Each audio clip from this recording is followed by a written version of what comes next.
द्रौपदी ने अपने ही सौतेले बेटे घटोत्कच को क्यों दिया जल्दी मरने का श्राप, किस बात पर आया गुस्सा। महाभारत की कहानियों से लगता है कि पांचों की रानी द्रौपदी का गुस्सा बहुत तेज और मान अपमान की बहुत परवाह भी। जानते हैं कि आखिर वो कौन सी बात हो गई जो भीम के बेटे को द्रौपदी ने इतना भयंकर श्राप दे डाला। क्या आपको मालूम है कि पग पग पर द्रौपदी का सबसे ज्यादा ख्याल भीम रखते थे।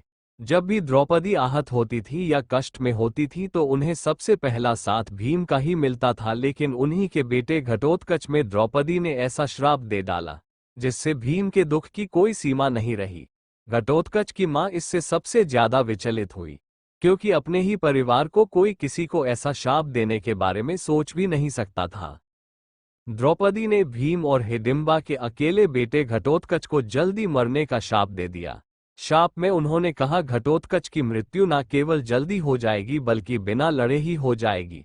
किसी वीर के लिए इससे बड़ा भी शाप क्या होगा अगर उससे ये कहा जाए कि वह युद्ध में बगैर लड़े ही मर जाएगा। हालांकि बाद में घटोत्कच की मृत्यु हो गई तो द्रौपदी बहुत दुखी भी हुई, खुद को कोसा भी। द्रौपदी ने चंबल नदी और कुत्तों को भी दिया था शाप। द्रौपदी ने इसके अलावा चंबल नदी और कुत्तों को भी शाप दिया, लेकिन ये वाला शाप तो सच में काफी स्तब्ध करने वाला था। दरअसल भीम की पत्नी हिडिंबा और द्रौपदी के बीच संबंध अच्छे नहीं थे। हिडिंबा द्रौपदी को बहुत पसंद नहीं करती थी। हिडिंबा ने क्या कहा था पुत्र से संदर्भों के अनुसार, जब भीम का पुत्र पहली बार पिता से मिलने हस्तिनापुर आया तो मां हिडिंबा ने उसे द्रौपदी के बारे में बहुत अच्छी राय नहीं दी थी। ये कहा था कि वह द्रौपदी को अनदेखा करे और सम्मान नहीं करे। इससे द्रौपदी गुस्से से भर उठी। लंबे चौड़े घटोत्कच की गलती ये रही कि उसने द्रौपदी को पहले इग्नोर कर दिया, फिर उसे राजसभा में अपमानित भी किया, जिससे द्रौपदी बहुत आहत हुई। उसके गुस्से की कोई सीमा नहीं रही। उसने तड़ से घटोत्कच को शाप दिया कि उसकी आयु कम होगी, वो बिना किसी युद्ध के मारा जाएगा। द्रौपदी ने भरी सभा में घटोत्कच के अपमान के बाद कहा, वह एक विशेष स्त्री है, पांडवों की पत्नी और राजा द्रुपद की पुत्री, लिहाजा उसका असम्मान करके घटोत्कच ने अपराध जैसा किया है। भीम को सकते में आ गए। जब भीम ने ये सुना तो वह स्तब्ध रह गए। उनके साथ पूरी सभा सन्नाटे में आ गई कि ये द्रौपदी कैसा शाप अपने ही सौतेले बेटे को दे दिया, क्योंकि कोई सपने में भी नहीं सोच सकता था कि नाराज होकर द्रौपदी ऐसा कुछ कर डालेंगी। लेकिन तीर तो कमान से छूट चुका था। इस शाप का क्या असर हुआ बाद में इस श्राप ने वाकई रंग दिखाया।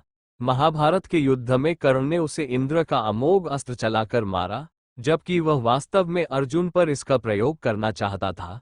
इस तरह द्रौपदी के श्राप का परिणाम घटोत्कच की मृत्यु के रूप में सामने आया। घटोत्कच की ताकत। घटोत्कच को अपनी विशालकाय शक्ति के लिए जाना जाता था। उसके पास अद्वितीय मायावी शक्तियां थीं, जो उसे युद्ध के मैदान में एक प्रभावशाली योद्धा बनाती थी। वह अपने आकार को बढ़ा सकता था, कौरवों की सेना में आतंक मचा सकता था। जब महाभारत युद्ध के दौरान जब कौरवों की सेना पांडवों पर भारी पड़ रही थी तब भीम ने घटोत्कच को युद्ध में बुलाया। घटोत्कच ने अपनी शक्तियों का उपयोग करते हुए कौरवों की सेना को बुरी तरह से कुचल दिया। उसके एक कदम से हजारों सैनिक मारे जाते थे। तब कर्ण ने दिव्यास्त्र का उपयोग करके उसको मारा। घटोत्कच की शक्ति को देखकर दुर्योधन ने कर्ण को उसे मारने के लिए भेजा। कर्ण ने अपने दिव्यास्त्र शक्ति का उपयोग किया, जो केवल एक बार प्रयोग किया जा सकता था। इसी के माध्यम से उसने घटोत्कच का वध किया। पांडव दुखी, लेकिन घटोत्कच के मरने पर कृष्ण क्यों खुश। घटोत्कच की मृत्यु पर सभी पांडव दुखी हो गए, लेकिन श्री कृष्ण प्रसन्न थे, क्योंकि उन्होंने देखा कि यदि घटोत्कच जीवित रहता तो अर्जुन की जान को खतरा हो सकता था। घटोत्कच की मृत्यु के बाद युद्ध का रुख बदल गया। कर्ण अब इंद्र की शक्ति खो चुका था, जिससे अर्जुन को कर्ण से लड़ने में आसानी हुई। इस प्रकार घटोत्कच की मृत्यु ने युद्ध के परिणाम को प्रभावित किया, पांडवों के लिए एक नया अवसर प्रदान किया। तब सबसे ज्यादा पछतावा द्रौपदी को हुआ। जब घटोत्कच की मृत्यु हुई तो सबसे ज्यादा पछतावा भी द्रौपदी को हुआ। उसे गहरा दुख हुआ कि उसके क्रोध ने एक वीर योद्धा की जान ले ली। कुछ स्रोतों के अनुसार द्रौपदी को अपनी गलती का एहसास भी हुआ। उसने महसूस किया कि उसका गुस्सा कुछ जरूरत से ज्यादा ही था।